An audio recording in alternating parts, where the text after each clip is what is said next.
অনির্বাণের অগ্রিমানে আজকের বিতর্ক জানিয়ে হেমন্ত বিশ্ব শর্মা অসমের মুখ্যমন্ত্রী, তিনি রিপাবলিক নেটওয়ার্কের এডিটর ইন চিফ অর্ণব গোস্বামীকে দেওয়া তার একান্ত সাক্ষাৎকারে বললেন, অসম, ঝাড়খণ্ড, বাংলা আর কয়েক বছরের মধ্যে এই তিনটে রাজ্যই সংকটে পড়তে চলেছে। কেমন সংকট? দু রকমের সংকট। এক, বাঙালি হিন্দুর অস্তিত্বই বিপন্ন হবে। দুই, বাঙালি হিন্দুর আজকের যে মাতৃভূমি, আজকের যে জন্মস্থান, সেটা আর থাকবে না। মানে এই তিনটে রাজ্য আর ভারতেই থাকবে না, অন্য কোথাও চলে যাবে। কোথায়? ঠিক যেভাবে 1947 সালে চলে গিয়েছিল পাকিস্তানের পেটে, ঠিক সেভাবে 1947 সালে গোটা দেশ জুড়ে মুসলিম জনসংখ্যা অবশ্যই সংখ্যাগরিষ্ঠ ছিল না। দাবিটাই তো তাই ছিল, সংখ্যালঘুদের জন্য আলাদা জমি ছেড়ে দিতে হবে। কোথায়? না যেখানে যেখানে তারা সংখ্যাগুরু। প্যাচটা বুঝুন, মুখে বলছে সংখ্যালঘু, জমি চাওয়ার সময় বলছে যেখানে যেখানে সংখ্যাগুরু।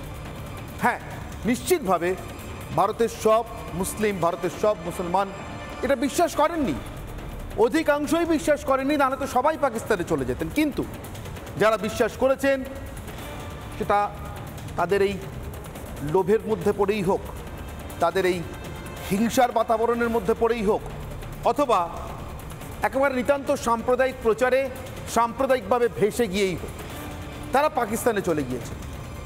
তার একটা পূর্ব অংশও ছিল, পূর্ব পাকিস্তান, যেটা আজকের বাংলাদেশ। আর ওই পূর্ব অংশটা আসলে হিন্দুদের থেকে, বাঙালি হিন্দুদের থেকে কেটে নেওয়া জমি। যখন কোনোভাবে পুনরুদ্ধার করা সম্ভব ছিল না, তখন গোটাটা যখন পাকিস্তানের পেটে যেতে বসেছিল, তখন শ্যামাপ্রসাদ মুখোপাধ্যায় তার অর্ধেক অন্তত কেটে বার করে আনেন পশ্চিমবঙ্গ।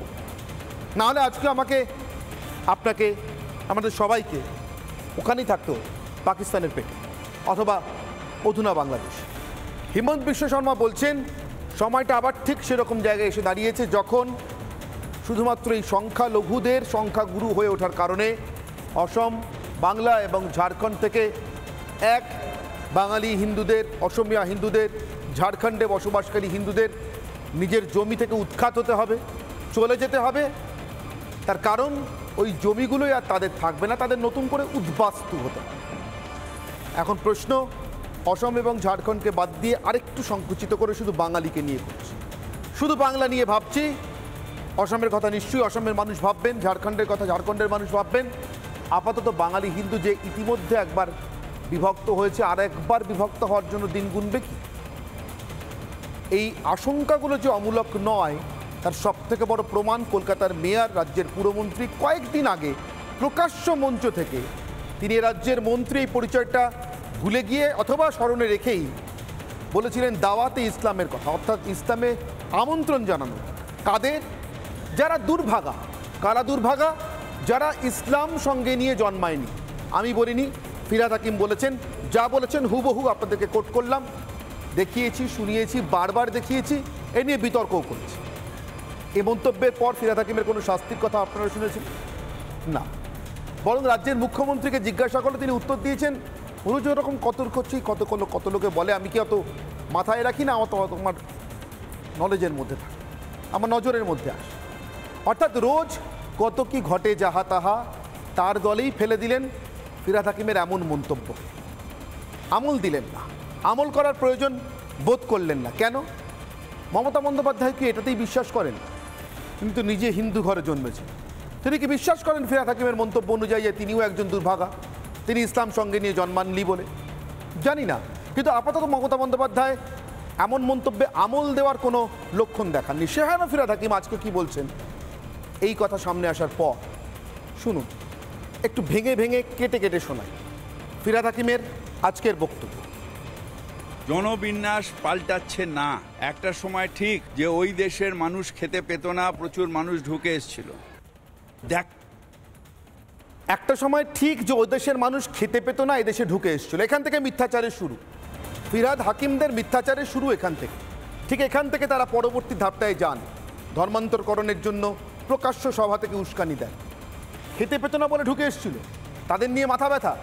নাকি যারা নাম ভারিয়ে পরিচয় ভারিয়ে নিতান্ত অনুপ্রবেশকারী বলেই বেআইনি উপায়ে আমাদের দেশে ঢুকে পড়ছে, থেকে যাচ্ছে, আধার কার্ড ভোটার কার্ড সর্বস্ব বানিয়ে নিচ্ছে আর এদেশের নাগরিক হয়ে উঠছে রাতারাতি, তাদেরকে নিয়ে চিন্তা। ফিরহাদ হাকিম শুরুতেই লঘু করছেন, জলও করছেন, খেতে পেত না বলে চলে এসেছিল। আপনার শুনলেই মনে হবে আহারে, খেতে পেত না বলে যে চলে এসছে তাকে কি তাড়িয়ে দেওয়া যায়? এটা প্রথম ধাপ। এদেশে তাদেরকে গেড়ে বসিয়ে দেওয়ার প্রথম ধাপ। দ্বিতীয় ধাপ, দেখার কাজ কার? বিএসএফ এর।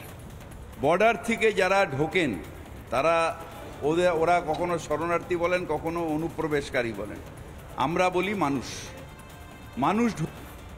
দ্বিতীয় ধাপ, দেখার কাজ কার? বিএসএফ এর। এটা নিয়ে পরেও বলেছেন, আসছে কথায়। কিন্তু দ্বিতীয় ধাপে সব থেকে উল্লেখযোগ্য শব্দ কি? ওরা বলেন অনুপ্রবেশকারী অথবা শরণার্থী, আমরা বলি মানুষ। বিরাট বড় মানবতাবাদীকে দেখতে পাচ্ছেন আপনি? এত বড় মানবতাবাদী যিনি মনে করেন, বিশ্বাস করেন ইসলাম সঙ্গে নিয়ে না জন্মালে সে দুর্ভাগা, তিনি হঠাৎ করে যারা ওপার থেকে আসছে অনুপ্রবেশকারী তাদের মধ্যে শুধু মানুষ দেখতে পাচ্ছেন, আর কিচ্ছু দেখতে পাচ্ছেন না। আপনার দেখলে মনে হবে সাক্ষাৎ ব্রহ্মজ্ঞান, পরের দিন বলবেন আমি সাক্ষাৎ ব্রহ্মই দেখতে পাই সব মানুষের মধ্যে, অন্য কিচ্ছু দেখতে পারি না।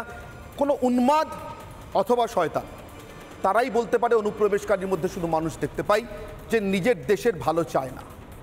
দেশের ভালো যে চায় কোনোদিন এ ভাষায় অনুপ্রবেশকারীকে সমর্থন করতে পারে না।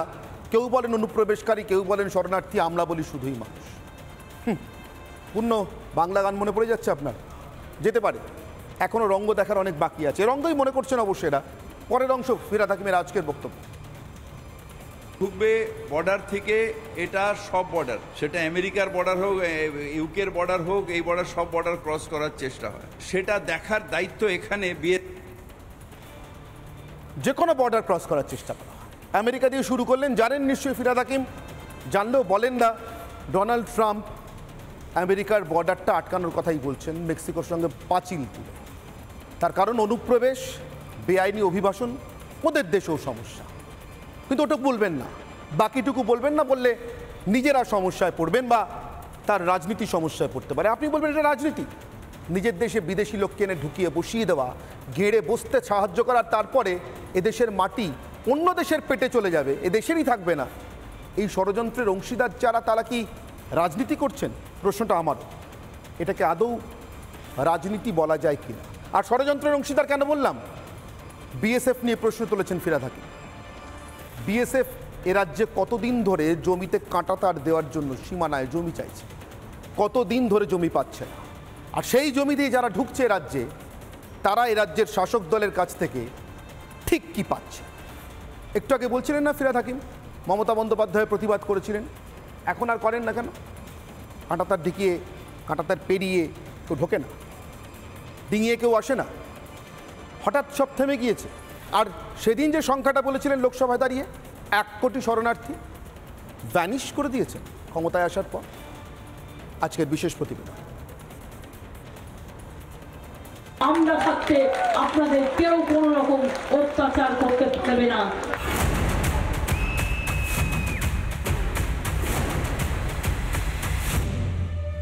ইসলাম নিয়ে জন্মার মানে আমাদের রসুল আমাদের জান্নাতের পথ সুদৃঢ় করে দিয়েছে।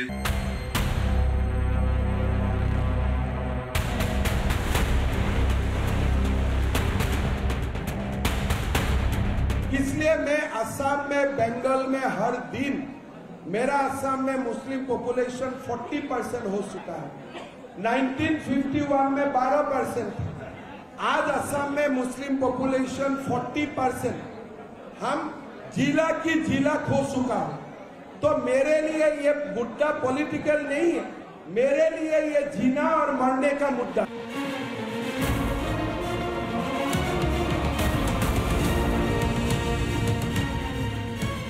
Eastern India is going to fall except Orissa. That is my assessment. Eastern India, all of, you see Eastern India falling except Orissa. Assam, Bengal, Jharkhand, they are the biggest East Indian state. And now what it safe so far is Orissa in the eastern India. Mamata Bandyopadhyay বা তার দল যারা 2005 সালে 6 সালেও লোকসভাতে রীতিমতো শাল ছোড়াছুড়ি করেছেন, কাগজ ছোড়াছুড়ি করেছেন, অনুপ্রবেশের বিরুদ্ধে কথা বলেছেন, গলা চড়িয়েছেন, তারা 2011 রাজ্য ক্ষমতায় আসার পর থেকে অনুপ্রবেশ নিয়ে চুপ। তাদের দলের নেতা নেত্রীরা অনুপ্রবেশকারীদের সহজে বাংলা এবং বাঙালির অংশ করে নেওয়ার জন্য, মানে জোর করে সাজিয়ে গুছিয়ে হলেও নকল আধার কার্ড, তুমি যেটা বলছিলে নকল ভোটার কার্ড দিয়ে, পঞ্চায়েতের সার্টিফিকেট দিয়ে এতটা ব্যগ্র, এই সবটাই যদি ভোটের জন্য ব্যগ্রতা থাকে তাহলে তো সত্যি সত্যি দেশের ভূখণ্ড চলে যাওয়ার যে আশঙ্কার কথা বলছেন হিমন্ত বিশ্ব শর্মা, সেটা আমি মিথ্যে বলে উড়িয়ে দিতে পারছি না।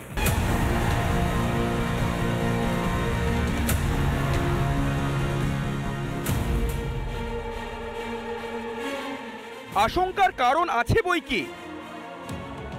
যে রাজ্যের সীমান্ত সুরক্ষা নিশ্চিত করতে সরকারের বেজায় আপত্তি, কোন গোপন কারণে দেশের সুরক্ষার কাঁটাতারে কাঁটা সরকার, তার হদিশ মেলে না। সে রাজ্যে অনুপ্রবেশে জনসংখ্যার চরিত্র বদলে যাওয়ার আশঙ্কা থাকে বই কি। আর যারা অনুপ্রবেশকারী, যারা বেড়াডিঙ্গিয়া আসছে এবং মমতা ব্যানার্জি 72টা জায়গায় মানে কাঁটাতার লাগাতে দিচ্ছেন না রোহিঙ্গাদের ঢোকানোর জন্য, এরা হচ্ছে অনুপ্রবেশকারী এবং পশ্চিমবঙ্গ হচ্ছে সাপ্লাই লাইন।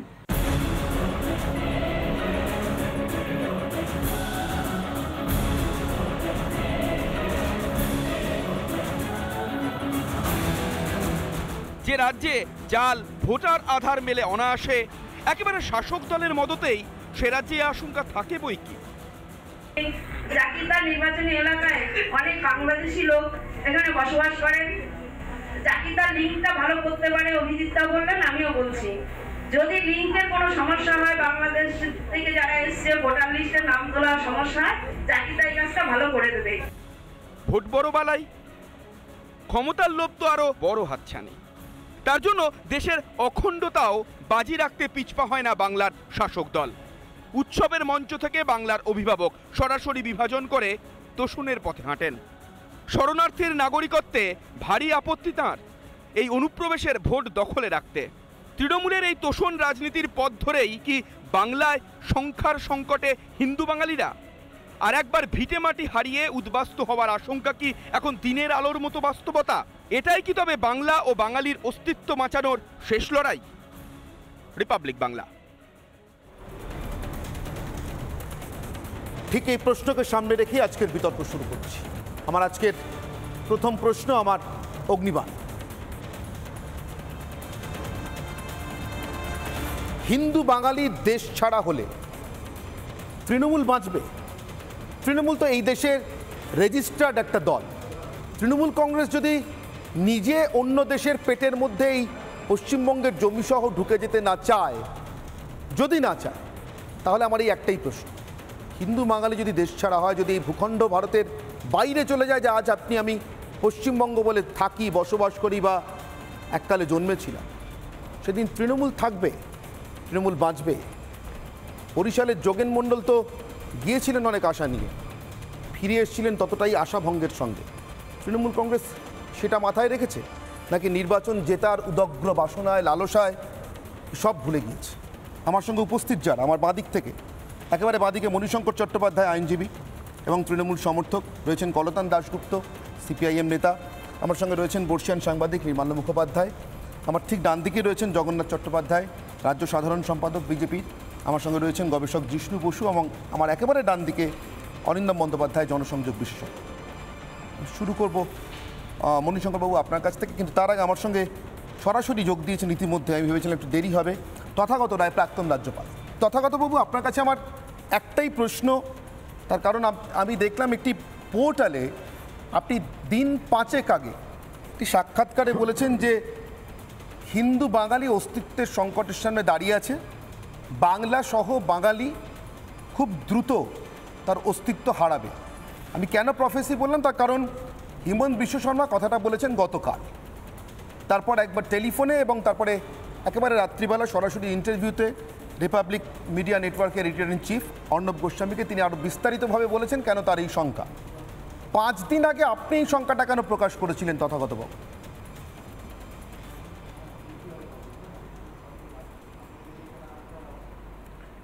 হিমন্ত বিশ্ব শর্মা শুধু না, পশ্চিমবঙ্গেও শুভেন্দু অধিকারী এই একই কথা বলেছেন, একটু অন্য ভাষাতে। মূল কথা হচ্ছে যে পশ্চিমবঙ্গে যে ভূখণ্ডটার নাম পশ্চিমবঙ্গ, সেটা শ্যামাপ্রসাদ মুখার্জির চেষ্টায় সৃষ্ট হয়েছিল। যে গোটা বাংলা ছিল অবিভক্ত বাংলা থেকে আলাদা করে হিন্দুদের বাসভূমি হিসেবে, কারণ শ্যামাপ্রসাদ সেই সময়ে দেখতে পেয়েছিলেন ভবিষ্যৎ দৃষ্টি দিয়ে যে পূর্ব বাংলায়, পাকিস্তানি বাংলায় হিন্দুদের পক্ষে থাকা সম্ভব হবে না, তাকে পালিয়ে আসতে হবে। এবং পরবর্তীকালে দেখা গেল যে সেটাই হয়েছে। এই পাকিস্তানি বাংলা থেকে 1,20,00,000 বা 25 লক্ষ হিন্দুকে প্রচণ্ড অত্যাচারের, নির্যাতনের মুখোমুখি হয়ে শুধু হিন্দু হবার অপরাধে এই বাংলায় পালিয়ে আসতে হয়েছে। 1951 সালে তারপরে প্রথম যে লোকগণনা হয়েছিল, তাতে হিন্দুর অনুপাত ছিল পশ্চিমবঙ্গে 80%, আর মুসলমানের অনুপাত ছিল সেই সময় 20%। মুসলমান কিন্তু বাংলা ছেড়ে কেউ যায়নি, যারা এখানে ছিল তারাতে ছিল, এবং সেটা নিয়ে কেউ কোনো উচ্চবাচ্যও করেনি। কিন্তু তারপরে এত বছর পরে আমরা আজকে এই 2011 সালে বা বর্তমানে আন্দাজ করে আমরা দেখছি যে মুসলমানের সংখ্যা আজকে 30%-এর বেশি হয়ে গেছে। এটা কি করে হয়েছে? দুটো কারণে হয়েছে। এক, অতিরিক্ত প্রজননের ফলে হয়েছে, এবং সঙ্গে সীমানা পার করে অনুপ্রবেশের ফলে হয়েছে। আগামী দিনে যে পরিস্থিতি হতে যাচ্ছে সেটা হচ্ছে ঠিক এর আগে 1947 সালের পরে পূর্ব বাংলায় হিন্দুদের যা হয়েছিল সেই পরিস্থিতি হতে যাচ্ছে। এবং সেই কথাটা আজকে হিমন্ত বিশ্ব শর্মা এবং শুভেন্দু অধিকারী অত্যন্ত সাহসের সঙ্গে বলেছেন। এই কথাটা বলা উচিত ছিল 30 বছর আগে, কিন্তু একটা অদ্ভুত সেকুলার ভণ্ডামির বশবর্তী হয়ে আমরা এই কথাটা বলতে পারিনি। যদিও ব্যক্তিগত আলাপচারিতায় সবাই স্বীকার করতো, হ্যাঁ অবস্থাটা খারাপ, কিছু একটা করতে হবে ইত্যাদি, কিন্তু কাজের কাজ কেউ করতো না। তার কারণ সকলে জিভ বেরিয়ে পড়েছিল সংখ্যালঘু ভোটের লোভে। কিন্তু আজকে দুজন অসংসাহসী লোক অসংসাহসী উক্তি করেছেন, এবং তার ফলে এই সমস্যাটা চোখের সামনে বেরিয়ে এসছে। এই সত্যটা মানুষের সামনে উপস্থিত করা হয়েছে। এবার মানুষ বিবেচনা করুন যে এই যে পরিস্থিতি আছে, এই পরিস্থিতি থেকে আমরা যারা এর থেকে উত্তরণ চাইছেন তাদের আমরা সমর্থন দেব, না যেরকমভাবে গড্ডলিকা প্রবাহে চলছিলাম ওই ভণ্ডামি নিয়ে, গান্ধীবাদী আর বামপন্থী ভণ্ডামি নিয়ে, যে সব মানুষই সমান, মানব ধর্ম, আমাদের সেকুলার ফ্যাব্রিক ইত্যাদি, এই সমস্ত কথা বলে চালিয়ে যাব।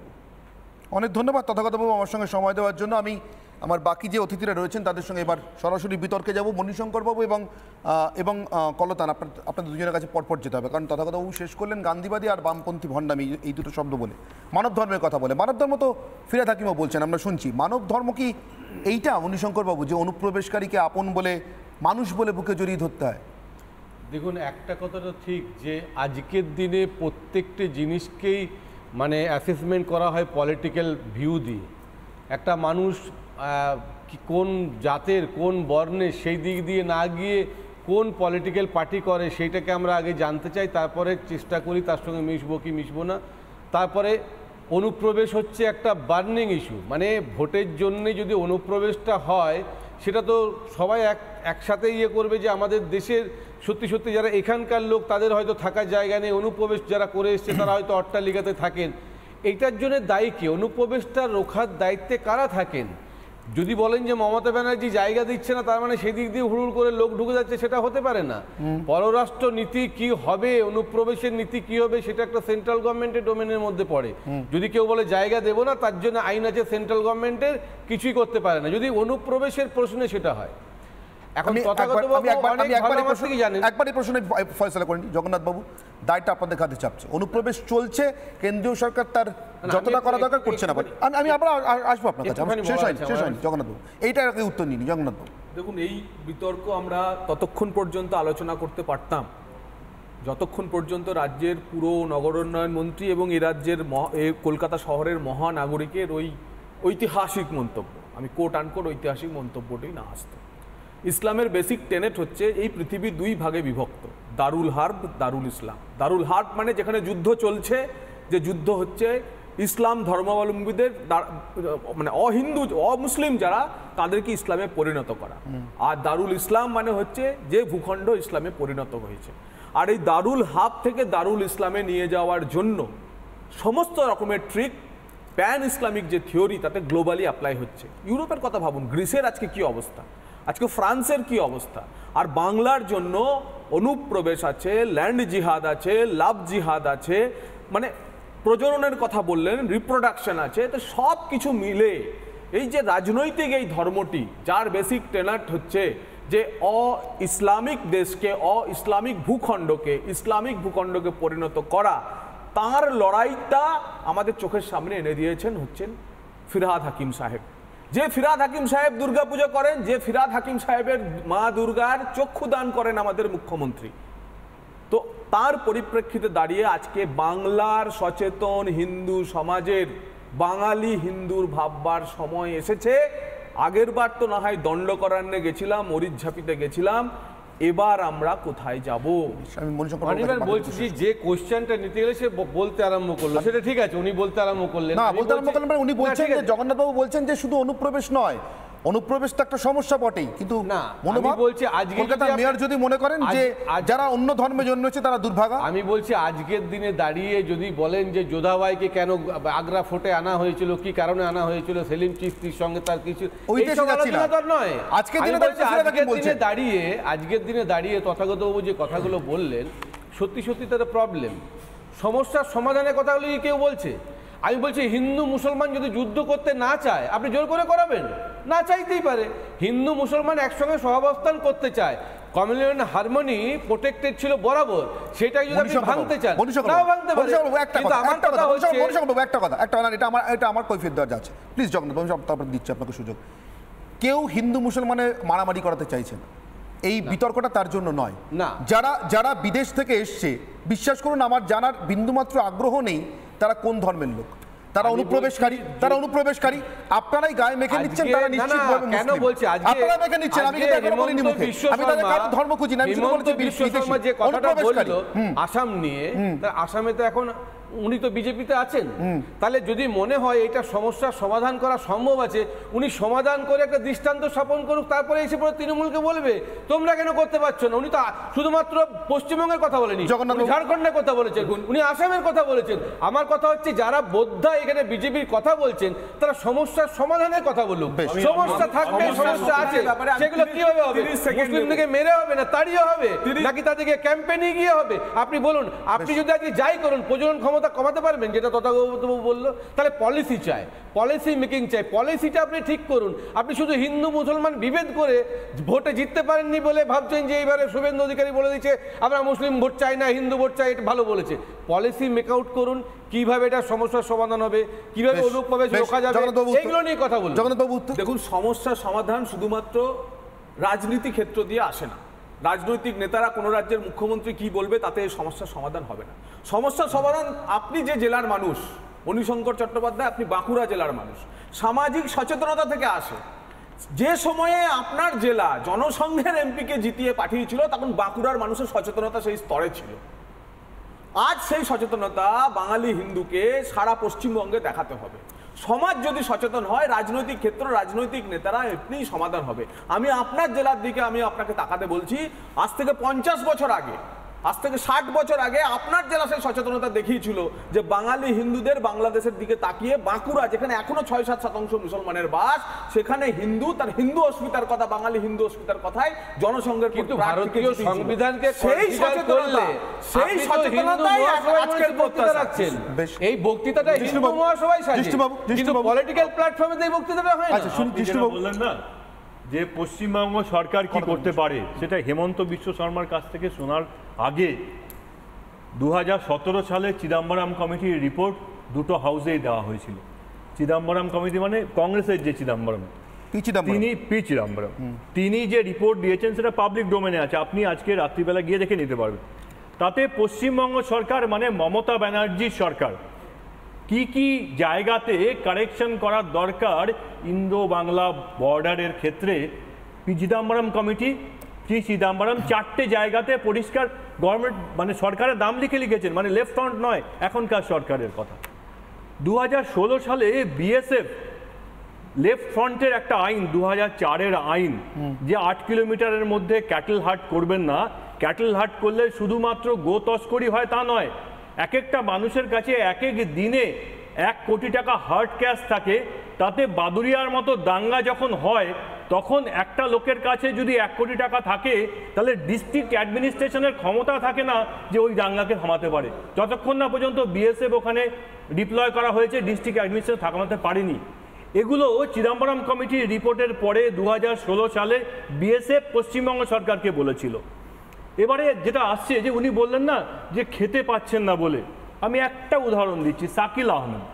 শাকিল আহমেদ 2003 সালে করিমগঞ্জে মানে নদিয়ার করিমপুরে গিয়ে তিনি ভোটার কার্ড করলেন। তিনি খেতে পান না বলে নন, তিনি ওখানে স্লিপার সেল তৈরি করলেন। শিমুলিয়া মাদ্রাসার মতো মাদ্রাসাগুলোতে ঘুরে ঘুরে গরিব মেয়েদের সংগ্রহ করলেন। করার পরে দেশ বিরোধী চক্র তৈরি হলো। সেটা ধরা পড়লো কবে? 2014 সালে যখন খাগড়াগড়ের বিস্ফোরণ হলো। যিনি বললেন না এক্ষুনি খেতে পান না বলে, আমি চাই উনি আজ রাত্রের মধ্যে উত্তর দিন শাকিল আহমেদের কথা। কারণ কি, ওনারা মিথ্যে কথা বলছেন, ওনারা জেনে শুনে মিথ্যে কথা বলছেন। এই যে প্রশ্নটা অগ্নিবাণের প্রথম প্রশ্নটা যে বললেন না তৃণমূলের কি হবে, আমি বলতে পারি কি হবে, যেটা একটু আগে তৃণমূল বাঁচবে কি? হ্যাঁ বাঁচবে। তার কারণ কিছু লোক অলরেডি বাইরে পা রেখে দিয়েছে।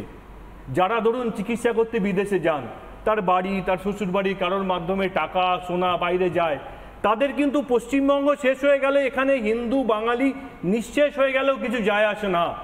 তারা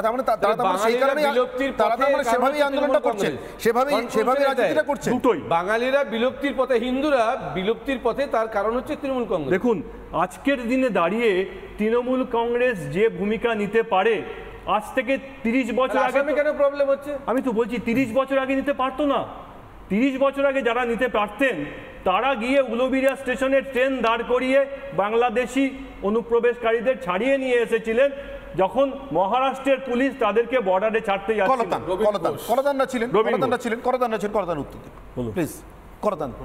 প্রশ্ন কি, উলুবেড়িয়াতে 30 বছর আগে আপনারা কি অনুপ্রবেশকারীদের ছাড়িয়ে নিয়ে এসেছেন? আপনাদের সময় থেকে শুরু হয়েছে। 30 বছর আগে উনি তৃণমূল করতেন, আমি যদি এখন বলি তাহলে কি উনি বলতে পারবেন টাইম মেশিনে ফিরে গিয়ে না 30 বছর আগে? প্রশ্ন করি আপনাকে, বুদ্ধদেব ভট্টাচার্য বলেছিলেন যে যথেষ্ট কাছে মাদ্রাসাগুলিতে জঙ্গিরা চাষ হচ্ছে। আপনি একটু এই প্রশ্নের উত্তর দিন, আপনি সেটা মানেন কি মানেন না? কথাটা হচ্ছে যে এই যে আপনি শুরুতে 30 মিনিট বলেছেন কি 3 মিনিট বলেছেন, 3 মিনিটের মধ্যে যদি আমি আপনাকে বলি যে আপনার না ওই শব্দটা ভুল ছিল তাহলে তো হবে না। বুদ্ধদেব ভট্টাচার্যের ওই ভিডিওটা আপনি বার করুন যেখানে উনি এই কথাটা বলেছেন, কি বলেছেন সেটা জেনে তো আমাকে বলতে হবে। আপনি ওটাকে সমর্থন করেন? আচ্ছা আমি বলি, আপনারাই বলবেন, বলুন, অসুবিধা নেই। বলেছিলেন হ্যাঁ যে খারিজি মাদ্রাসাগুলো সন্ত্রাসের আতুরঘর। মালদা। এবার আপনি বলুন। এবার আমি বলছি যে ভিডিওটা না দেখলে আমি তো আপনার কথা, আমি নোট নিয়েছিলাম সাংবাদিক হিসাবে ওই প্রেস কনফারেন্স। খুব কঠিন সাংবাদিক হিসাবে আমি শুনছি, আমি আপনার নোট কথা, আপনি কথার নোট নিচ্ছি, আপনি বলতে থাকুন, বলুন। না কলতান উত্তরটা কি? না এমন কথা বলেছিলেন কি বুদ্ধু? আপনি বলুন যে না বলেন, যদি বলেন যে বলেননি সেটা হতে পারে। না বুদ্ধু বলেননি, আপনি বলুন বলেননি। বলছি অ্যাঙ্কার আপনার তারপর ডিবেট হয়েছিল কি? বলুন, ডিবেট হয় উত্তর দুটো হতে পারে। এক হচ্ছে বুদ্ধদেব ভট্টাচার্য যে কথাটা বলেছিলেন অথবা বলেননি, আরেকটাও হতে পারে, আরেকটা তৃতীয় সম্ভাবনা আছে, বলেছিলেন এই অনুষঙ্গে বলেছিলেন। তিনটে যে কোনো একটা উত্তর যদি আপনার কাছে থাকে। প্রথম কথাটা হচ্ছে যে ভিডিওটা দেখাতে হবে যে কি গোটা প্রেস কনফারেন্স যেটায় মাননীয় সাংবাদিক ছিলেন সেই গোটা প্রেস কনফারেন্সটায় কি প্রশ্নের কি উত্তরে কি কথা বলেছিলেন, এটা সত্যি আমার বুদ্ধবাবুর প্রতিটা প্রেস কনফারেন্স দেখে তো জানা সম্ভব। আপনি আজকে এখানে যা ভিডিও শোনালেন আমি তার মধ্যে 2-4টে কথা বলে দিতে প্লিজ বলুন। এবার কথাটা হচ্ছে যে আজকের অনুষঙ্গেই বলুন। হ্যাঁ আজকের অনুষঙ্গেই বলছি। তথাগতবাবু অনেকগুলো কথা বলেছেন, তার মধ্যে প্রজনন হারের কথাটা আছে। আচ্ছা, এই প্রজনন হার এইটা কার কতটা, তার ধর্ম জাত ভেদে এইটা যে উনি বলছেন এটা কিসের বেসিসে বলছেন? এইটা কি উনি লাস্ট যে সেন্সাস হয়েছিল সেটার হিসেবে বলছেন, না এটা ওনার নিজের মনে হওয়া থেকে বলছেন? এটা জানার আমার আগ্রহ আছে। দ্বিতীয় কথা হচ্ছে এই যে শুভেন্দুবাবু একজন খুবই দারুণ হিসেবে উনি সার্টিফিকেট দিয়েছেন, বিজেপি নেতাদের উনি বিভিন্ন সময় বিভিন্ন রকম সার্টিফিকেট দেন, সেই ধরনের কথা আমি বলতে চাই না, আমার রুচিতে বাধে। কিন্তু আজকে এই যে সার্টিফিকেটটা পাওয়া গেল শুভেন্দুবাবু 2020 সালের আগে যখন তৃণমূলে ছিলেন তখন তার অনুষঙ্গ, তখন তার বক্তৃতা, এই যে পুরনো বুদ্ধবাবুর ভিডিওর কথা এলো, তো শুভেন্দুবাবুর পুরনো ভিডিও যেখানে হচ্ছে যে বিজেপি সম্পর্কে নানান উল্টোপাল্টা কথা ইত্যাদি ইত্যাদি আছে, যা তখনকার রাজনীতির মধ্যে ছিল, তাহলে সেই কথাগুলো এখন তথাগতবাবুর মনে পড়ছে না। 3 নম্বর কথা হচ্ছে, মানে শুভেন্দুবাবু হচ্ছে যখন যেমন তখন তেমন ছিলেন আর কি, তখন ওই রকম ছিলেন, এখন একরকম এসে পৌঁছেছেন। আবার ভবিষ্যতে অন্য কোনো দলে গেলে আবার অন্য কিছু করবেন কিনা সেটার দায় আমি নিতে পারবো না। আমার কথা হচ্ছে যে অনুপ্রবেশ একটা সমস্যা হিসেবে আসামের মুখ্যমন্ত্রী চিহ্নিত করার চেষ্টা করেছেন, খুবই ভালো। তাহলে আসাম সরকার যখন এইটা চিহ্নিত করার চেষ্টা করেছেন, তিনি তার বিরুদ্ধে কি ব্যবস্থা নিয়েছেন সেটাও যদি আমরা জানতে পারতাম, আমরা সমৃদ্ধ হতে পারতাম। দ্বিতীয় কথা হচ্ছে যে মমতা বন্দ্যোপাধ্যায় তার কিছু কার্যকলাপ, ববি হাকিমের কিছু কার্যকলাপ দেখে আমার এই কোপা আমেরিকা আর্জেন্টিনার কথা মনে পড়ে। ডি মারিয়ার পাস না হলে মেসির গোল হতো না, আর ববি হাকিমের এই সুন্দর বক্তৃতা না হলে আজকে টিভি শো হতো না, বিজেপি নেতাদের এত গলা তুলে কথা বলার সিচুয়েশনই হতো না। এত সুন্দর সম্পর্ক যে আমি প্রধানমন্ত্রী, আমি হচ্ছে যে মঙ্গলসূত্র সম্পর্কে কিছু একটা কথা রাজস্থানে বলবো, এটা এখানে মমতা ব্যানার্জি তার বিরুদ্ধে ফাটিয়ে বক্তৃতা করবেন, তারপর 2 দিন 3 দিন টানা 4 দিন করে কিছু মিডিয়ার লোকজন থাকবে, সবাই দেখবেন। এটা যেমন একটা বাড়তি সুবিধা করে দেয় তৃণমূলকে, ঠিক তেমনি ববি হাকিমের এই বক্তব্য, যেটা ওনার একেবারে বলা উচিত হয়নি, বিইং আ রেসপেক্টেড লিডার, বিইং আ মিনিস্টার, এত গুরুত্বপূর্ণ কথা দেখো যেটা ওনার বলা উচিত হয়নি, এটা বলে ফেলেছেন, ইচ্ছাকৃত না অনিচ্ছাকৃত আমি জানি না, সেইটা নিয়ে এবার কলাতন বাবু, এবার আপনার কাছে আমার একটা প্রশ্ন। এই ববি হাকিমের এই বক্তব্যকে, যেটা আপনিও নিন্দা করলেন, সেই বক্তব্যকে কি আপনি তৃণমূল বিজেপির, আপনি যেদিকে ইঙ্গিত করছেন, তৃণমূল বিজেপির রাজনৈতিক বোঝাপড়া হিসেবে দেখবেন, নাকি সেই বক্তব্যকে হিন্দু বাঙালির সংকট হিসেবে দেখবেন? বক্তব্যকে আপনি কিভাবে দেখছেন, আপনারা কিভাবে দেখছেন? বক্তব্যটা প্রথম কথা একেবারেই বলা উচিত হয়। দ্বিতীয় কথা হচ্ছে যে হিন্দু মানেই বাঙালি, পশ্চিমবাংলার ক্ষেত্রে তো তা নয়। না, তা তো বলি না, ওই জন্য হিন্দু বাঙালি বলেছি। হ্যাঁ, আমি সেটাই বলছি যে পশ্চিমবাংলার মানুষের সমস্যা কি, তার অন্ন বস্ত্র বাসস্থানের সমস্যা, তার কাজ না থাকার সমস্যা। এই শো এর আগের শোতে আপনার চ্যানেলে হচ্ছিল, বাজারে জিনিসে ছোঁয়া যাচ্ছে না, এমন আগুন দাম হয়ে গেছে, ওই যে অগ্নি বানের মতো অগ্নি একেবারে সবজির মধ্যে রয়ে গেছে। তাহলে যে মানুষ, আমি জানি না বাজারে যারা গিয়েছেন, আপনার চ্যানেলের সাংবাদিক যাদের ইন্টারভিউ নিচ্ছিলেন যে আপনি তো বাজার করতে থলি ভরতে হয় কত টাকায়, 500 টাকা, যাদের কাছে ক্যামেরার বুমটা ধরছিলেন, তার ধর্ম তার জাত আপনিও জানেন না, আমিও জানি না, বিজেপির নেতারাও জানেন না, তৃণমূলের নেতারাও জানেন, নিশ্চয়ই জানি না। কিন্তু ওই মানুষগুলো বিইং আ বলবেন কি? আপনি শেষ করুন, তারপর হ্যাঁ বলতে পারেন, শেষ করুন। বিইং আ পশ্চিমবাংলার সাধারণ মানুষ, সে যে কোনো ধর্ম হোক, যে কোনো জাতের লোক হোক, সে দুবেলা দুমুঠো খেয়ে পড়ে বাঁচতে পারছে না এই তৃণমূল সরকারের আমল। তৃণমূলে আজ বিজেপির বিরোধী দলনেতা বলছেন যে বেড়া ডিঙিয়েও চলে আসছে, যেখানে বেড়া নেই সেখানে তো চলেই আসছে। আচ্ছা, আমি জানি না, এটা আমার জানার আগ্রহ আছে যে বিএসএফ কোনো একটা রাজ্যে জমি চেয়ে পাচ্ছে না বেড়া দেওয়ার জন্য, তাহলে কি বিএসএফ কোনো অন্য পদ্ধতি নিতে পারে যে আমরা না ওইখানটায় বেড়া দিতে চাই, এটা সরকার পারছে না? এক। আর দ্বিতীয় কথা, এটাও বিরোধী দলনেতার কাছে জিজ্ঞেস করতে হবে যে যদি বেড়া ডিঙিয়ে চলে আসে তাহলে সেখানে বিএসএফ এর ভূমিকা কি থাকবে? বিএসএফ এত নাম না, বিএসএফ না, আমি তো ওই জামা দেখে বুঝতে পারি না, কেন্দ্রীয় সরকারি নিরাপত্তা, বিজেপির এত চেনা অচেনা অজানা নেতাদেরকেও তারা নিরাপত্তা দিচ্ছেন, তার জন্য কি বর্ডারে কিছু নিরাপত্তা কম পড়ছে কিনা এটা আমার জানার আগ্রহ। দেখুন, এই যে এক্ষুনি বললেন না যে জিনিসের দাম বাড়াটা বাঙালির অস্তিত্ব রক্ষার থেকেও বেশি গুরুত্ব, আমি বলিনি এই কথাটা, আমি একটা সহজ উদাহরণ, আমি বলিনি। প্রথম কথা আপনি ভুল করছেন, আপনি যে বললেন না না, আপনি ভিডিও চালিয়ে দেখুন, না না না, যে একদম না, প্লিজ মিসকোট করবেন না, উদাহরণ দিই, মিসকোট করবেন না। সেটা হচ্ছে ইলা মিত্র। হ্যাঁ, ইলা মিত্র বাংলাদেশে, মানে পূর্ব পাকিস্তানে তিনি ভূমি সংস্কারের আন্দোলন করেছিলেন, কৃষক আন্দোলন করেছিলেন। তারপরে ইলা মিত্র যখন পেরোলে এখানে চলে এলেন, তারপরে এখান থেকে মানিকতলা থেকে 2 বার দাঁড়িয়েছিলেন। ইলা মিত্র আর কেন ফিরে গেলেন না বলুন তো? তার কারণ ওই যে ভূমি সংস্কার, কৃষক আন্দোলন, মালের দাম বাড়া, মূল্যবৃদ্ধি, তার থেকেও বেশি বড় হচ্ছে তার বেঁচে থাকা, তার অস্তিত্ব রক্ষা। ইলা মিত্র বাংলাদেশে, মানে পূর্ব পাকিস্তান হওয়ার পরে বাংলাদেশ হয়ে গেছিল, তারপরেও ইলা মিত্র এখানকার থেকে ইয়েতে গেছিলেন, বিধানসভার গেছিলেন, কিন্তু বাংলাদেশ হওয়ার পরেও তিনি তার যে গণতান্ত্রিক আন্দোলন যেখানে করেছিলেন, যেখানে কমিউনিস্ট আন্দোলন করেছিলেন, সেখানে ফিরে যাননি। তার কারণ হচ্ছে এটাই যে বাঙালির যদি অস্তিত্ব না থাকে তাহলে আপনারা যেসব ভাওতা দেন না, বামপন্থী ভাওতা, যেমন আমি এক্ষুনি বললাম যে এখানের communist party, Pakistan communist party, আলোচনা হচ্ছিল পশ্চিমবাংলা, আপনি আমি বুঝিয়ে বলছি এর জন্যই যে এইসব ভাওতার জন্য আজকে যে এই বাঙালি অস্তিত্বের সংকট তার অন্যতম গুরুত্বপূর্ণ ভূমিকা হচ্ছে যদি তৃণমূলের নেতা চলে যেতেন বলা হতো না আপনি এখানে পাকিস্তানে যাবেন না। কমিউনিস্ট পার্টির দায়িত্ব হিন্দুদের নাকি কোনো পলিটিক্যাল পার্টি বোঝাবে, তারপরে হিন্দুরা বুঝবে? দুটোই।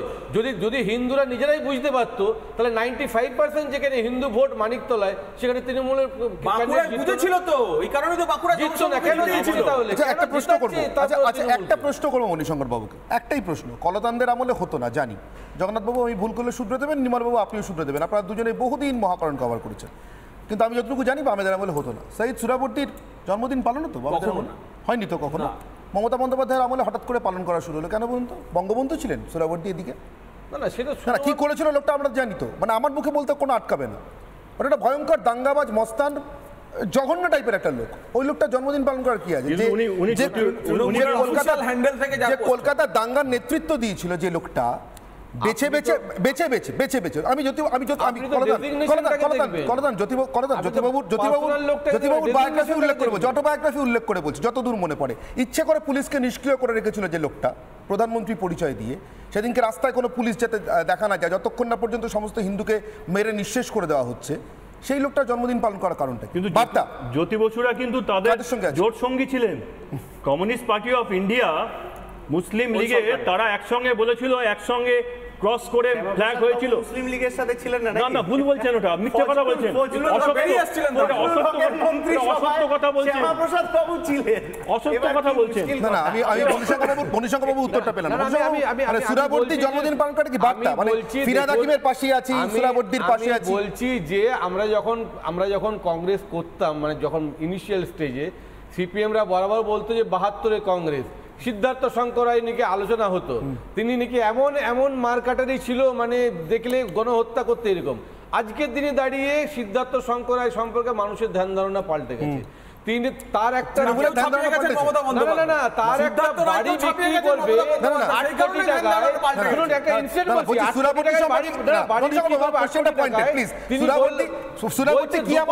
জন্মদিন পালন করতে ক্যাশে দেবো বলছে না, আমাকে 6 কোটি দাও, ক্যাশে দিতে হবে না, পুরোটাই চেকে দাও।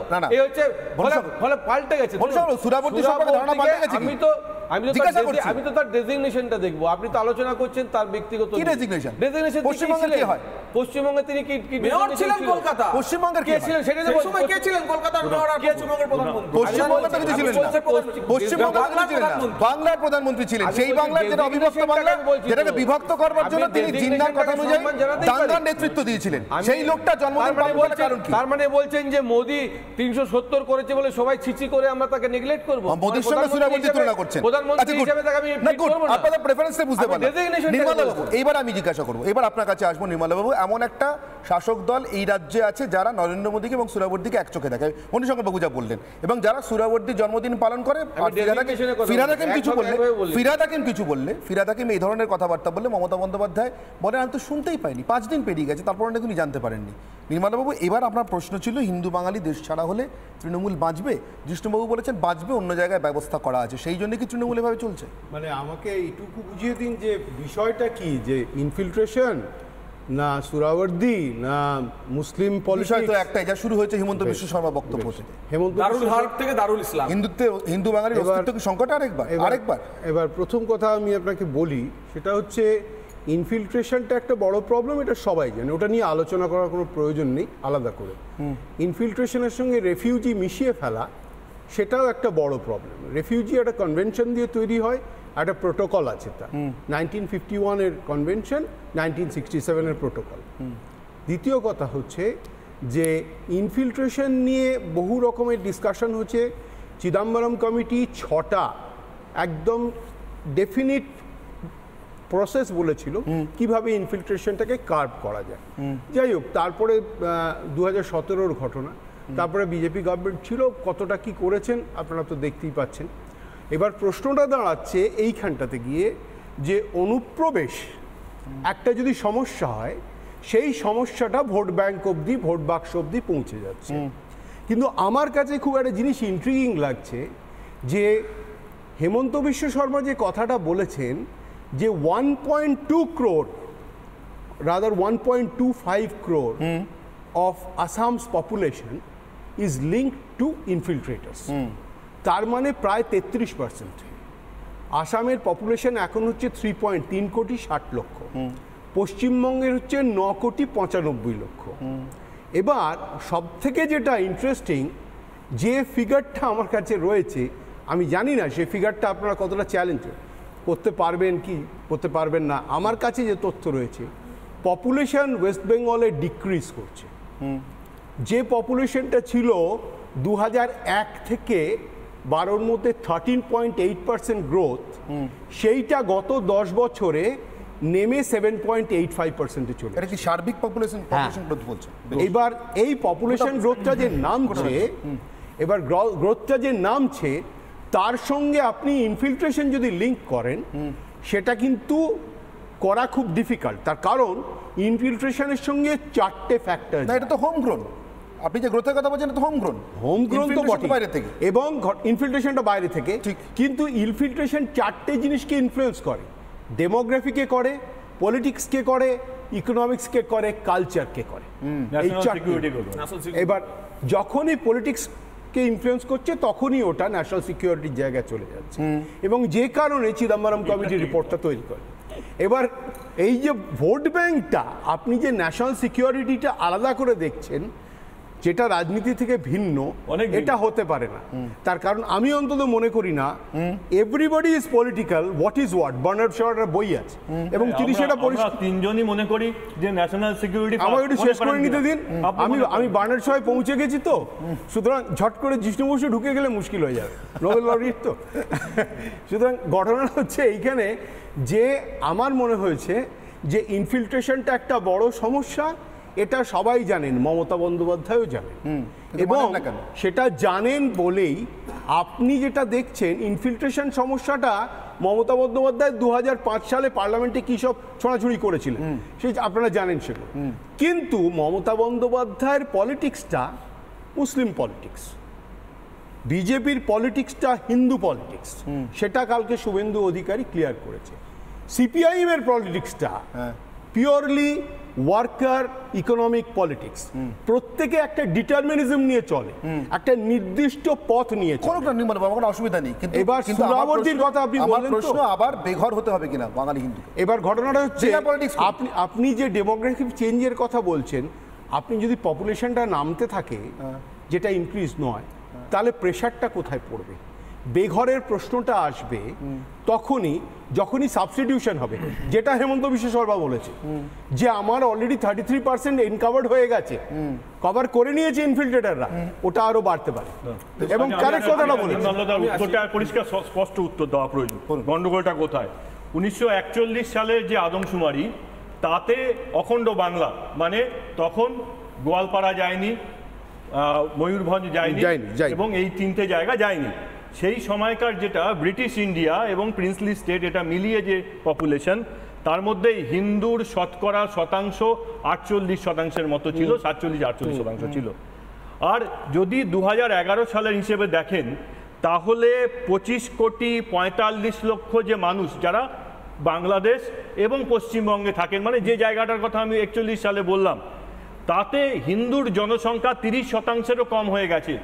মানে মাত্র 80 বছরে জনসংখ্যা 17% কমেছে।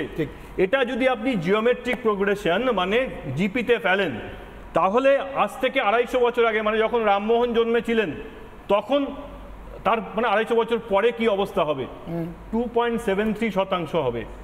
যখন শ্রী চৈতন্য এসেছিলেন 500 বছর পরে, হিন্দু নিশ্চিহ্ন হয়ে যাবে। আপনি কথাটা ঠিক বলছেন, কিন্তু প্রশ্নটা দাঁড়াচ্ছে এখানে, 3টে জেলা এফেক্টেড, নদিয়া একটা জেলা বাদ দিয়ে একটা জেলা, আমি এটা বলিনি, একটা লাইন, যে 1951 সালের থেকে, কারণ বিমল প্রামাণিক, উনি একটা বই লিখেছেন, এটা পুরো থরো অ্যানালিসিস করে, তাতে বলেছেন যে 2051 ডিটেলস আছে, 2051 থেকে আজকে পর্যন্ত একমাত্র মুর্শিদাবাদ জেলাতে হিন্দুর জনসংখ্যা বেড়েছে, বাকি প্রত্যেকটি জেলাতে হিন্দুর জনসংখ্যা কোথাও 10%, কোথাও 12%, কোথাও 15%। নদিয়া, মালদা, উত্তর 24 পরগনা, এই 3টে খুব বেশি রকম ভাবে এফেক্টেড।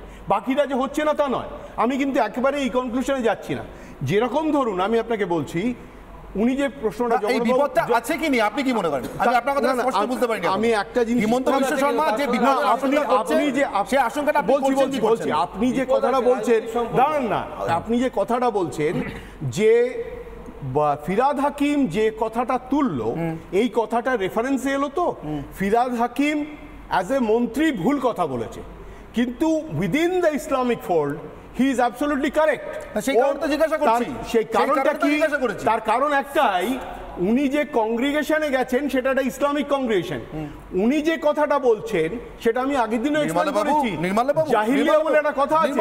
নির্মলবাবু সুরাবর্দেও তো নিজের কংগ্রিগেশন থেকে চলেছিলেন। হ্যাঁ, তাতে কি হয়েছিল? কলকাতা দাঙ্গা। না না, মুশকিলটা হচ্ছে আজকে আমি 30 সেকেন্ড একটা কথা আমি 30 সেকেন্ড নেব। আপনি পপুলেশন গ্রোথের বাংলার যে কথা বলছেন তার বেসিস যে শেষ সেন্সাস, সেই শেষ সেন্সাসের ডিকেটাল গ্রোথের উপরে যা কাজকর্ম হয়েছে তার বেসিসে, কিন্তু তাতে কিন্তু একেবারেই অ্যাকাউন্ট ফর করা হচ্ছে না যে এক্সট্রা প্রেশার কি কি এলো লাস্ট 10-15 বছর। কিন্তু পপুলেশন এবং এই এক্সট্রা প্রেশার কি এসছে তার যদি একটা ছোট্ট স্যাম্পলিং করেন, এই লোকসভা ভোটের আগে যে ইস্যুটাকে সবচেয়ে বড়ভাবে মমতা বন্দ্যোপাধ্যায় ধরলেন তা হলো যে আমাদের ব্যুরো অফ ইমিগ্রেশনের মাধ্যমে কিছু আধার কার্ডকে ডিসেবল করা হয়েছে। সেই সংখ্যাটা পশ্চিমবঙ্গে ছিল মাত্র 91,000। এই 91,000 ডিসেবল যে করা হলো, সঙ্গে সঙ্গে মমতা বন্দ্যোপাধ্যায় চিৎকার করে যায়, দেখলেন আমি তো আগেই বলেছিলাম আধার কার্ড, এই আধার কার্ড কাদের ডিসেবল করা হয়েছিল? Bureau of immigration. কারা? ব্যুরো অফ ইমিগ্রেশন হচ্ছে যারা ফর্মালি পাসপোর্ট নিয়ে ভারতবর্ষে ঢোকার পর বিগত 5-7 বছর ধরে আশেপাশে ফেরত যায়নি, তারপর তাদের খোঁজ পাওয়া গেল সেই পাসপোর্ট ধরে তারা আধার কার্ড বানিয়েছে এবং বানানোর পর সেখন ডিসেবলড হবো। একজনও কিন্তু বলেনি যে আমি বাংলাদেশি নই, আমি ভারতীয়, তবু আমার আধার কার্ড ডিসেবল করা হবে। আপনি বলছেন আইনি অনুপ্রবেশকারী। ফর্মালি যদি এই পরিস্থিতি হয় তাহলে ইনফর্মাল ওয়েতে নদী, খাল, বিল ইত্যাদি ধরে কি অবস্থা? এবং আরো একটা বিষয়, আরো মানে ইনফর্মাল ইন দ্য সেন্স কি আদার রুট ধরে, আরো একটা জিনিস যেটা হচ্ছে ভোটার লিস্টের গ্রোথ দেখে আমরা অনেক সময় বুঝতে পারি যে ইনফিল্ট্রেশনের প্রকৃতি কি আছে। আমাদের নরমাল যে ইনফিল্ট্রেশন হচ্ছে, এটা হিন্দু গ্রোথ রেট এবং মুসলিম গ্রোথ রেট দেখে তার একটা বলা যায়। মোটামুটি ভোটার লিস্টে আমরা দেখা যায় 2% আমরা করি, মানে নিট যেটা হয় ইনক্লুশন এবং ডিলিশনের পরে দেখা যাচ্ছে এখন আপনার বর্ডারিং যে জেলাগুলো, সেই বর্ডারিং জেলাগুলোর তুলনায় বর্ধমান, বাঁকুড়া, মানে আর মধ্যবঙ্গের যে জেলাগুলো ওটা ছড়িয়ে পড়ছে, সেখানে হচ্ছে ভোটার লিস্টে নাম বেশি হচ্ছে, 2%-এর বেশি হচ্ছে। তার মানে হচ্ছে যে ইমিডিয়েট, এবং তার ম্যানিফেস্টেশন কি? ম্যানিফেস্টেশন খাগড়াগড়টা হচ্ছে কিন্তু বর্ধমানে, খাগড়াগড় ব্লাস্টটা আপনি ওই দরজা দিয়ে ঢুকেছিলেন, ওখানে তো দাঁড়িয়ে থাকেন এখানে। এক্স্যাক্টলি। আমি অরিন্দম বাবুর কাছে, অরিন্দম বাবু জনসংযোগ বিশেষজ্ঞ হিসেবে আপনার কি মনে হয় এটা একটা পিওর বিপণন কৌশল, ভয় দেখানোর কৌশল, জনসংযোগ করবার জন্য একটা নতুন ওয়ে, যেটা বলছেন ওরা শুভেন্দু অধিকারী, হেমন্ত বিশ্ব শর্মা এভাবে কমিউনিকেট করতে চাইছেন, কানেক্ট করতে চাইছেন, নাকি সত্যি এটার মধ্যে জনসংযোগ কিছু নেই? কোনটা? পেছন দিক থেকে কি আজকে বিজেপির নেতৃত্বে এনডিএ সরকার আমরা 5 ট্রিলিয়ন ইকোনমির দিকে চলে এগোচ্ছি, এটা একটা আমরা আশা করছি, বা দে আর ক্লেমিং অলসো।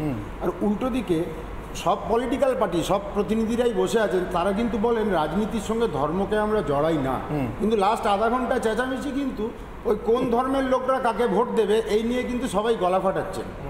তো আমরা কি মানে একদিকে ইকোনমিক্যালি এগিয়ে যাচ্ছি, সায়েন্সের চাঁদে পৌঁছচ্ছি, সব পৌঁছচ্ছি, উল্টো দিকে রাজনীতি করেন যারা বা রাজনীতি স্ট্র্যাটেজি যারা বানান, তারা কি এবার বুঝেছেন যে এবার আর ডোল বা ডেভেলপমেন্ট এগুলো বিক্রি হবে না, এবার ধর্ম বিক্রি করো?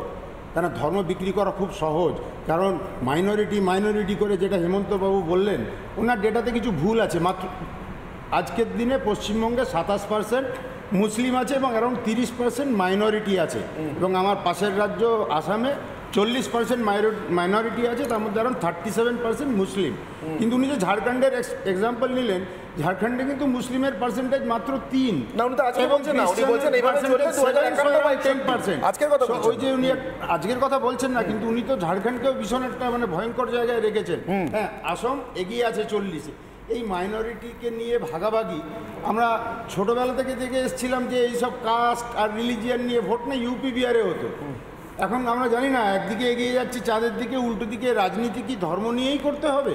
আমার সব রাজনৈতিক দলের যারা আছে দেখুন, উনি যে কথা বলতে চাইলেন যে অনুপ্রবেশের রাজনীতি আখেরে সম্পূর্ণভাবে অর্থনৈতিক, এবং বিজেপির কনসিস্টেন্ট স্ট্যান্ড হচ্ছে যে এ দেশ এ রাজ্য ধর্মশালা নয়, এ দেশ এ রাজ্য ধর্মশালা নয়, ধর্মশালা নয়। এই কারণে এই দেশের অর্থনীতির ভিত্তি দেশের মানুষকে খাওয়াবো, দেশের মানুষকে খাওয়াবো বলেই হচ্ছে এই রাজনীতি পুরোপুরি যেটা উনি বলেছেন না, আমি একটা কথা বলবো, চাকরি করছে অন্য রাজ্যে চলে যাচ্ছে, একটা কথা বলবো, আবার বলছেন অনুপ্রবেশ করছে, তাহলে বাংলাদেশ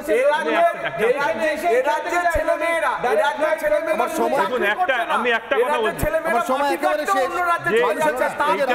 সে রায়ের দিকে এবার নজর রাখবো। আপনাদের রায়, ফেসবুকে যা প্রশ্ন ছিল আমার, সেই প্রশ্ন এবং আপনাদের উত্তর, আপনাদের রায়, আপনারা যেভাবে রায় দিয়েছেন। আমার প্রশ্ন ছিল ফেসবুকে, তৃণমূলের তোষণেই কি সংকটে বাংলা, বাংলার জমি, বাঙালি হিন্দু?